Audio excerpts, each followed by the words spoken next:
I know one day I'm gonna end up working like they're gonna do an expose on Nickelodeon behind the scenes, and they're gonna have me in silhouette, right? And I'll have like a big wig on so you won't know it's me, and my voice will be like this, and I'm gonna like I'm gonna tell it like it is. Welcome to the Hollywood Dance Experience podcast, bringing you informational insight as well as valuable knowledge how to assist your dancers in our industry. I'm your host, Jocelyn Basham, joined by my co-host, Kristen Nurka. Welcome, Mr. Lane Napper.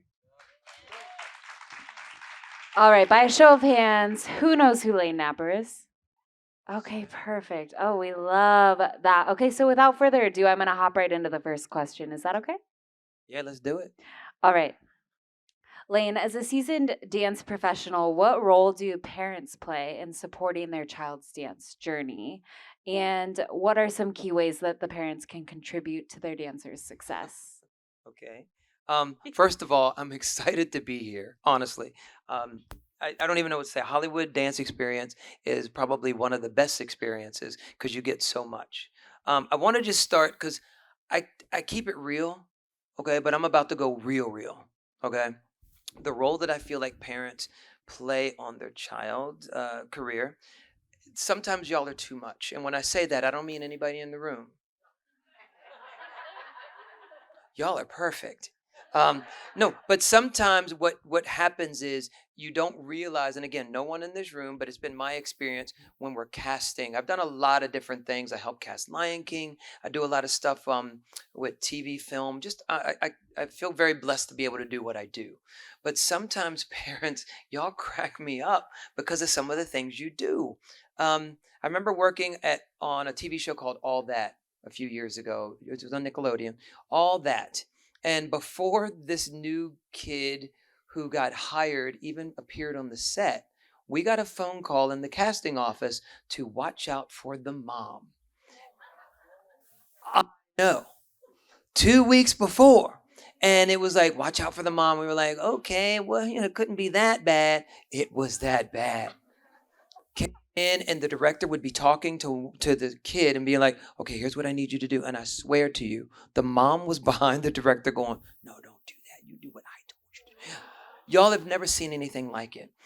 I know one day I'm gonna end up working like they're gonna do an expose on Nickelodeon behind the scenes, and they're gonna have me in silhouette, right? And I'll have like a big wig on so you won't know it's me, and my voice will be like this, and I'm gonna like I'm gonna tell it like it is. But it was just those little things that, and I don't know if y'all realize, sometimes we're hurting the kids by doing what we're doing. There will be times where the parents will show up at the dance studio and they get mad at the teacher because the kid's not in the front.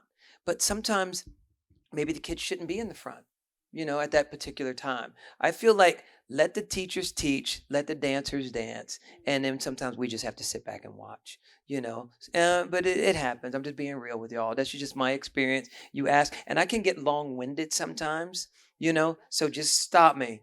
But yeah, so sometimes it's that. And then I love it when I'm watching the kids on stage doing the dance. I can always tell which kid belongs to that parent because mom or dad are in the audience doing the dance with them. Like,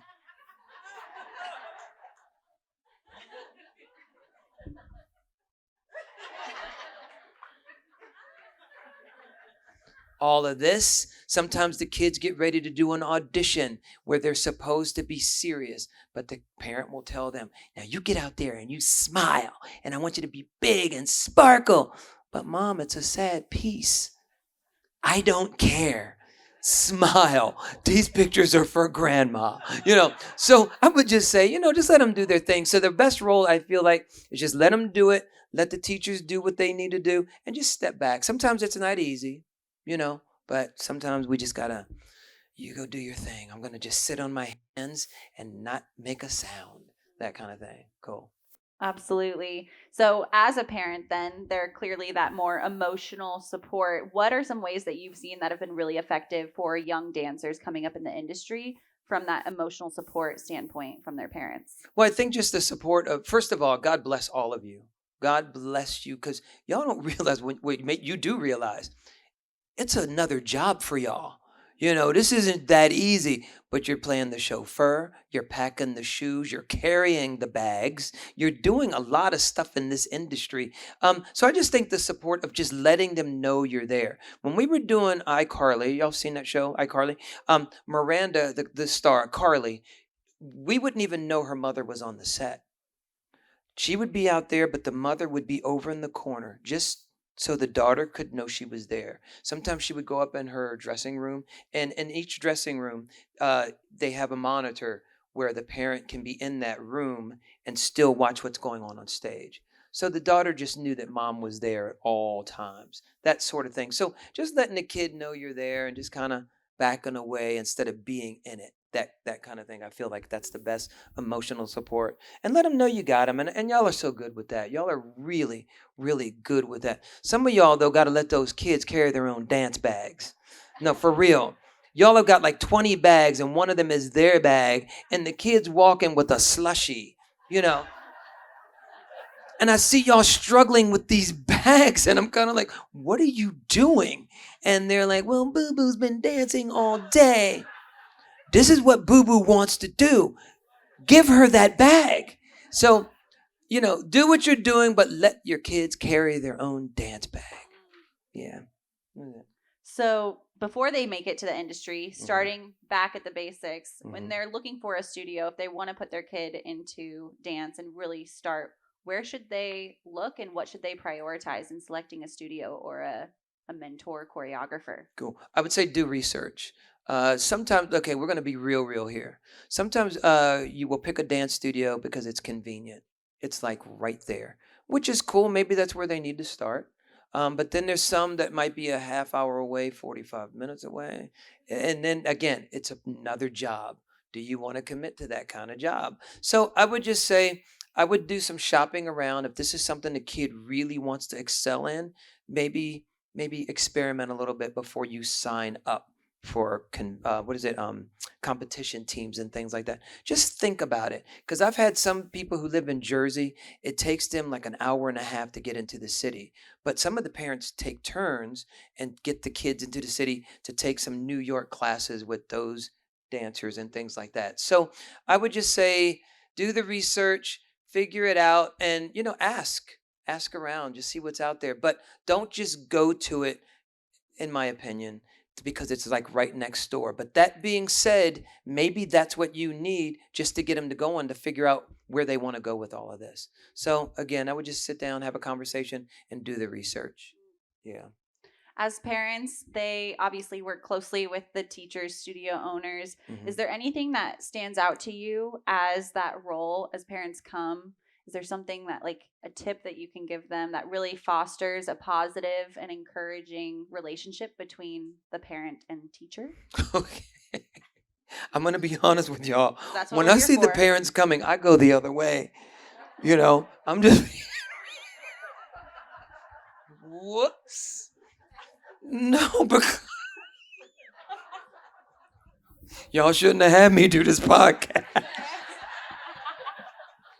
I'm just being real. Because, okay, no one in this room, but some of y'all kind of creep me out a little bit because it's fake. Like, no one in this room, but y'all will come up to me, Mr. Lane, with this, and it's creepy. Mr. Lane, my little boo boo is so good. My little boo boo emotes. My little boo boo can do these TV things. My little boo boo should be on TV. My little boo boo shines. My little boo boo sparkles. Then when I see little boo boo's doing the wedgie thing, they got their knees and they're looking at me like this. And then mom or dad are like, say hello to Mr. Lane. Hi, Mr. Lane. No, baby, sparkle. And then I see the real you come out. Baby, sparkle like we did it at home. You know, Mom, I don't want to. And then y'all start this little argument in front of me, and I'm like, okay, this is awkward. And then I just try to figure out a way, like my phone is ringing, but it's not. And I just gave away my secrets. So if I'm ever with you on my phone, maybe I've done it to some of you already. So, whoops. No, so yeah, I would just say, and I'm being very serious, when you come up, if you want to get that relationship again, it's just don't push. I always think, I heard this a long time ago in the industry, it's easier and better when you knock on a door instead of pound on the door. Let the relationship grow instead of boom, here we are, hire us now, that kind of thing. It needs to be a relationship. So I would just say knock instead of pound, you know. That would be it. Just relax. There's no fast track. I actually had a parent come up to me, this is no joke, and say to me, "Hey, Mr. Lane, come here." And then you go in and he's like, "Hey, what is the fast track that my daughter can get on TV?" What do you say to something like that?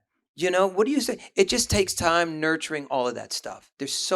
What might work for you might not work for me. What might work for her might not work for you. There's so many different facets to who makes it. But I will tell you this, you cannot deny good technique or talent. You can't deny it. You just can't. So I would just say keep working with that. I'm getting long winded again because I get into it. But yeah, I would just say to have that relationship with the parent and teacher, knock and not pound. Yeah. Okay, I have a question, and it's off script. I could tell from the way you're looking at me. Well, we've gotten the opportunity to work with you kind of one-on-one Mhm. with our car convention and our Mhm. car convention proteges, and you've I love worked with car. us prior. Mhm. Can you explain a little bit to the parents the acting workshop that we got to experience while we were in New York City with you in November? Can you Mhm. kind of explain your process Yes. of what goes into it and how you get the kids to really come out of their shell? Nice. Okay. So for me, what happens is I'm gonna just keep it real again. Y'all see your kids a certain way at home. You see them in their environment, so you see them happy and smiling. When they do something on TV and they imitate it, you guys think it's the greatest thing in the world. When your kid is up on that stage and they're doing a solo for the very first time, I can always tell which parent belongs to that kid because mom and dad are in the audience. My baby. Look at her. And everybody around is kind of like, okay, it's cute, but so where I'm going with this, you guys have an emotional attachment to this. But in my opinion, the best thing we can do to get these kids to the next level is start getting them off of this. Y'all know this, their focus is down. They're on those devices 24/7.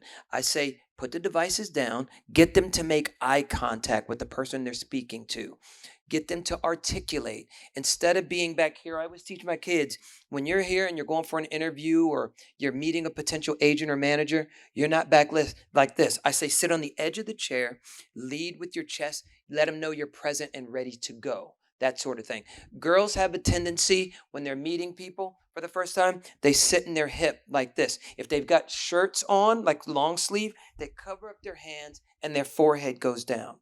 Boys, on the other hand, when they're meeting someone, they rock and they look at you like this and they rock back and forth like this. It's the scariest thing I've ever seen in my life because they just make that eye contact with you. It's so creepy. But where am I going with this? Is to say, get them to start speaking on their own. Get them to tell you how or like what styles they do. A lot of times when a potential agent or manager or choreographer comes up to them and they say, "What styles do you do?" They say something like, "All styles." Elaborate. I do tap, I do jazz, I do contemporary. Mention a few teachers who they've taken, what styles that they do. Elaborate. Don't give the quick, short answers. Trust me when I'm telling you, a potential agent or manager, potential choreographer, they want to get to know you. And sometimes they have a short window of opportunity because there's so many people around. I can tell y'all right now, I've been in all three rooms, the juniors, the seniors, and the teens. There is some really good talent in that room. I wish I had a project that I could turn over to the Hollywood Dance Experience to say, hey, I need this, and it. There's some talent in that room. And what I mean by the talent, y'all remember the black and white headshots? Y'all know black and white headshots, yeah? Um, if you took a table and had a bunch of black and white headshots, there's one that's in color. That one just pops.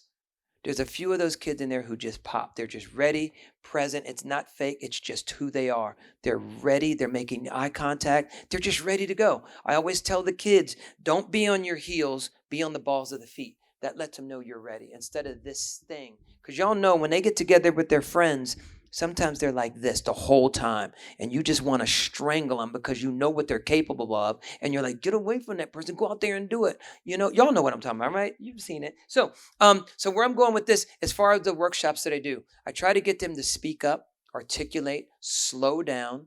Girls have a tendency to keep the T's and the D's off the end of their sentences. So instead of saying, can you hand me that? When I hear them, they're going, can you hand me that? Oh my God, I can't even say that. They do that thing where boys, when they start talking, their volume will go down. Oh, I like to do all kinds of styles in there. Just kind of.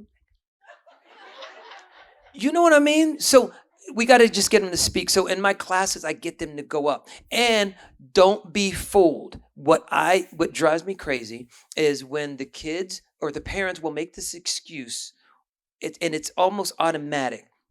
I'm watching this kid, and the kid doesn't like that. You know how good they are or what they're capable of, but they hold back. And then you say, oh, they're shy. But when they're on stage, that's when you'll see the magic. Sometimes you don't have a chance to see. They got to do it right then and there. So I would just encourage them. They've got to be ready. Show up and show out. Be ready to go. You never know when that opportunity is. That's why I say get them up, speaking, articulate, slow down, make eye contact, and know your brand. Like if I do tap and jazz and ballet, I need to be able to speak about those things. I need to be able to tell who my teachers are. Be ready to go. Don't wait for it. Start creating it now. Does that make sense? I have a list in my phone of some of the agents and stuff I've worked with. And every now and then when I'm on a train or traveling, I glance at it just so it stays in my head. So if I'm ever caught off guard, I'm ready to go. I'm not going to wait until that last minute. So, yeah. So in my classes, to answer your question, I get them up, eye contact, speaking in front of people. Because those casting people, potential agents and managers, are going to want to hear you speak. And they're going to have to speak. So that's what I try to get them to do. Yeah. That was a pretty cool event in New York. We got the opportunity to take them to the city. We took them to Ripley Greer Studios, went upstairs. They got this one-on-one awesome acting workshop done by the Lane Napper. And you saw them walk into the room and they were kind of, oh gosh, like I'm in the city. This is bigger than me. And they finished the class with these awesome performances and Nice. they came out of their shells. So kudos to you for thank bringing you. these Thank you. kids out of their shells. It was, for those of you that were there, it was so awesome. And I would love for everyone in this room to be able to experience a acting Thank you workshop by so Lane. much. Thank you. Appreciate that. Okay, I'm going to ask one more before we turn over for a couple questions. You've had such an incredible career and you've worked with so many talented artists, choreographers, all of the things. Who is the one person, it can be a dancer, a mentor, that has like left that mark on your heart that you want to pour now into these kids? Okay, I'm gonna start crying. We've already cried today. You're Okay, good. cool. It's okay. Yeah, here we go. Years ago, I remember I wanted to take class so bad, but I just couldn't afford it.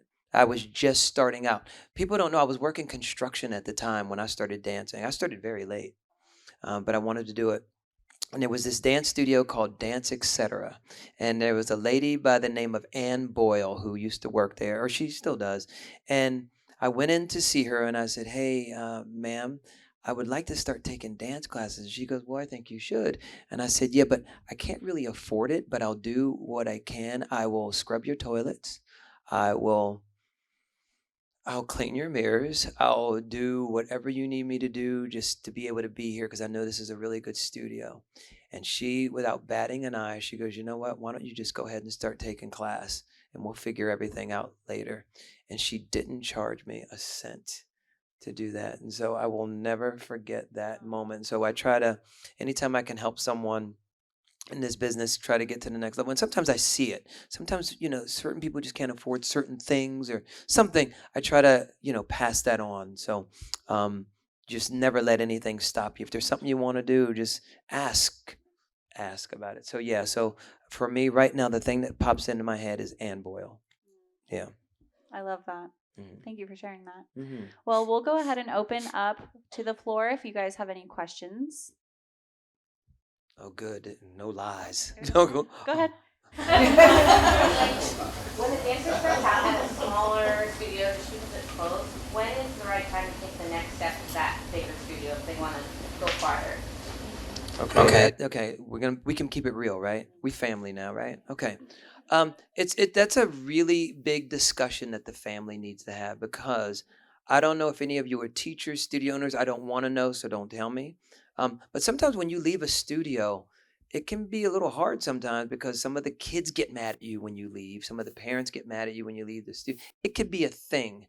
I would just say when you've had a discussion with your kid and you've seen certain things that okay, this one is ready for a little bit more, then I would start looking at other studios and stuff. But you don't want to, I hate to use the word burn bridges. You want to make it an easy transition for everybody.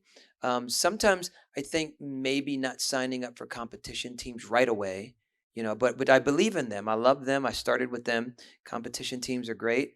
It gives you a format of being on time and working with a group. And this is a true statistic. Do you know a lot of businesses love to hire dancers? Yes. It's true. They love to hire dancers because they know they're going to be on time. They know they're going to be prompt, especially ballet dancers. This is a thing, y'all. This is a real thing. So, to answer your question, I would say you'll kind of know when it's time and then have a discussion with your kid too. Because sometimes your kid doesn't want to leave because of the friends. But you got to let them know look, you're still going to be friends. We're just going to experiment with other things. That would be it. Any other questions? You have like a website where you have drop-in class availability in New York? I have a. Okay, this is a long email address, so forgive me. It just is. It just is. Okay, for real. We're gonna be here for a minute. It's an email address. There's a guy named Artie who runs it. He takes care of all of my privates. I do a lot of Zoom things or one-on-one, whatever. It's called Lane's Classes at It's All Good Productions. Oh, there's more, boo. 5678. Lane's Classes at It's All Good Productions. 5678. Oh, wait a minute. Lane's Classes at It's All Good Productions. 5678.com. Can you imagine after that I got a beard? I'm sitting here and it's real old. Yeah, all this time went by. All right, cool. Yeah, that's what it is. Nice. Cool. Write to them if you want to set something up. Cool. Any others? Sure. Lane, you've been in so many productions. What was your favorite and why? There's two. One was Victorious because I got to choreograph the pilot and be in it. And a lot of people do not know this. That pilot that y'all saw was not the original thing. In the dance episode, when we find out Tori is a dancer singer, she comes onto a set and there's two guys on the set and they break out into a little dance.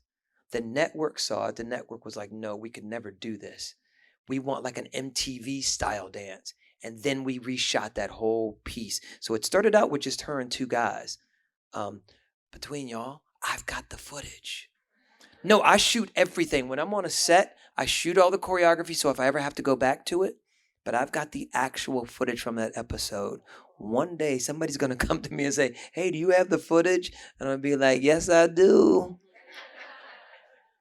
Ka-ching. No, but yeah, so that one was my favorite for that. And then the second one was it was an iCarly episode called I Was a Pageant Girl, where Sam was a tap dancer. We found out that the bully was a tap dancer. And they came up originally she was supposed to ice skate in that episode. But it was too much money to rent the ice skating rink because she's a really profound skater. She could put her leg up and do the spins and all. She's really good. You could probably find some of that on YouTube.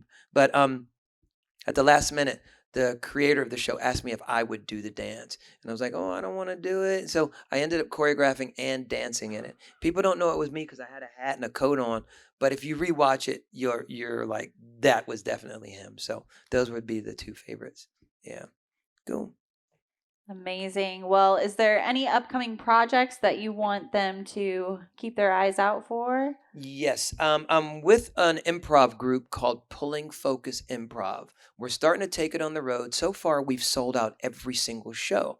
But because it's improv, what I tried to do was bring dance and singing into it. So, what I do is we reach the area that we're about to be in, we reach an up and coming choreographer, we let them choreograph a dance and put it on our stage. And they get paid, so they're getting to show their work for the first time and in front of a group of people. And we also get singers from like Broadway or up and come. We had this one girl, Michaela Lynn. She's an up and coming pop singer. And so we had her do some. So we've been selling out these shows. So it's called Pulling Focus Improv. And you can find us online as well, pullingfocusimprov.com. But I'm so passionate about that because I love to act and be silly. So with this group, it's made up of 4 other actors with myself. And we are just right now, thank God, we're crushing the scene. So it's a lot of fun. So if we're in your city or you've got an event and you need something, let us know. We will be there and we will crush it for you. Yeah.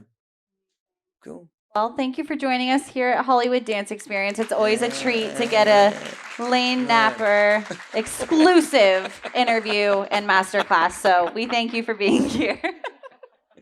I'm going to take you home with me, boo.